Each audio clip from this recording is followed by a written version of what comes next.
في الواقع المعاصر اليوم الذي أصبحت فيه الدعارة كما قال هيت لك، الدعارة تنادي. وسمحوا لي الكلام هذا غادي نقوله كان شوي خطير وننزه عليه المزيد، ولكن نقوله. اليوم ولات عندنا العقيد لطفي منطقة للسياحة الجنسية للأسف الشديد. نعرف بعض العائلات بدأت ترحل يبيع برخص القيمة باش يخرج من العقيد، لأن أصبحت كثير من المنازل، كثير من البيوتات عبارة عن بيوت. حديثي هذه الجمعة أزعج الكثيرين وأزعج البعض.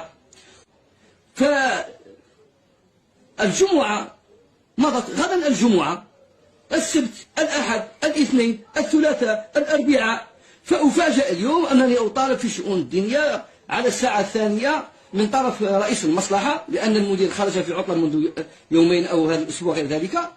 فقلت اللهم اجعله. قال يا أستاذ أحتاج. ففاجأني قال يا أستاذ أنت تعلم ما وقع. ما وقع؟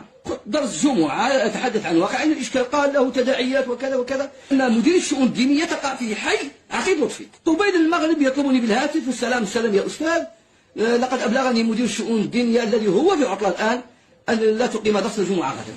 ماذا ارتكبت؟ أمرت بالمعروف ونهيت عن المنكر